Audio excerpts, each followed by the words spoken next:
everyone, we're the Lake Belton Middle School No Place for Hate Students Coalition members, and today we are taking over the counselor's SEL lessons. Hi, I'm Gabby, I'm an 8th grader.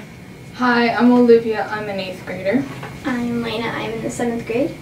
I'm Gregory, I'm in the 8th grade. Oh my goodness, what are y'all doing? Miss Cooley and I were just getting ready to record. We're going to talk about social boundaries today. Do y'all know what boundaries are? Boundaries are like, say, when you're going to the end of a town to another town, that is a boundary. Once you leave the town you're at, you're leaving their boundary. So like, I have my own boundary and you have your own boundary, and we respect each other's boundaries. The space between you and I, or like kind of like a wall separating two people. That's my definition of a boundary. It could be an invisible line between people, groups, states, countries, and continents. A boundary could also be like a town, people, and sometimes to keep people out of boundaries, like you don't want anybody in your boundary. Those are some really good answers. So I'm going to let them, since they were so good at coming up with boundaries, I'm going to let them continue to talk about social boundaries and if maybe we should try crossing them sometimes and how we could go about doing that.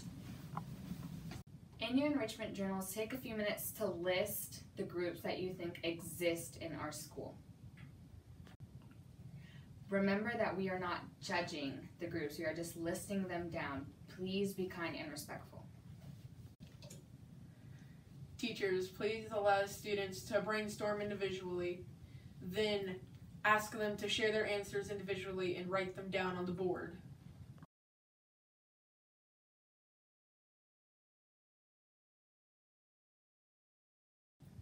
Looking at the list of groups, do you think it's easy or difficult to become a part of a group?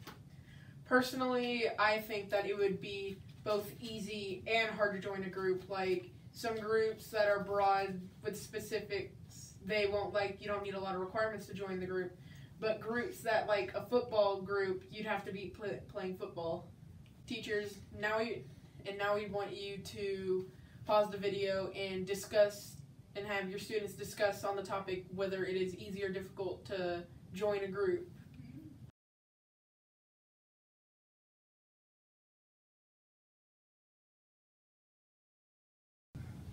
I think people tend to pull together in groups. This is definitely true here at LBMS. Why do you think this is?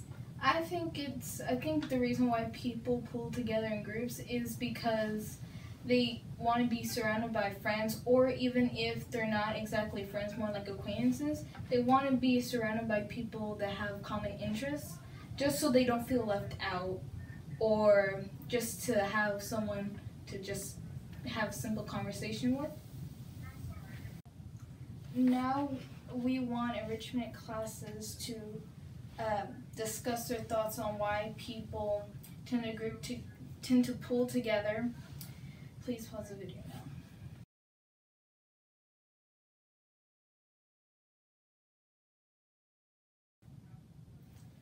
So we know people like to group themselves together, but this creates boundaries that can be hard to cross.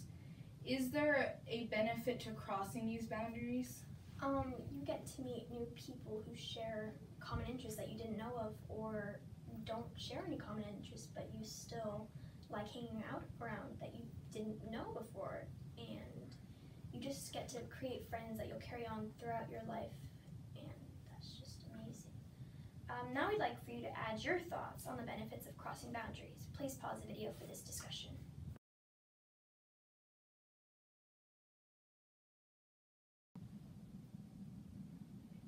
Hi, I'm Ty and I'm in 6th grade. My name is Anna and I am in 7th grade. So, there are benefits to crossing boundaries, but be honest, do you really want to cross boundaries between social groups? Well, it depends. It could be a yes because you could make new friends, but it could also be a no because you could meet a bad group of people and you could have a bad example off of them. Students, please share your thoughts on what you think the answer to this question is. Would you really want to cross boundaries with social groups?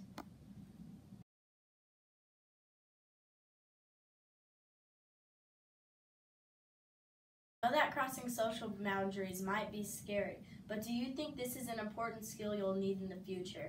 Yes, to me, I think it will be a successful skill because in the future, crossing boundaries is a challenge. And if you're working with other people and if you're like this one person over there in the corner and don't know how to talk or cross your boundaries, you won't know exactly go along with your coworkers. So I feel like the crossing boundaries would be a successful thing in the future. Now, what do you think?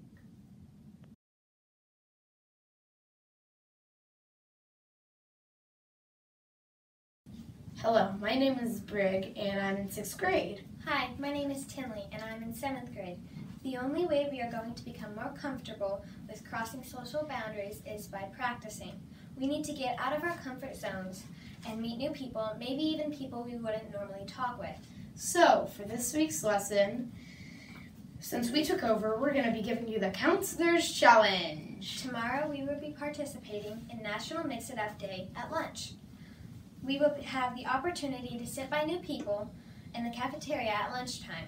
This is a nationwide program that believes in the power of students of our age for positive change. So, how is this going to work? Easy. Just follow directions in the cafeteria tomorrow, and you'll be seated in a random pattern different from how you normally sit. So, we want to enjoy participating in Mix It Up Day and have fun meeting new people at lunch tomorrow. Bye. Bye.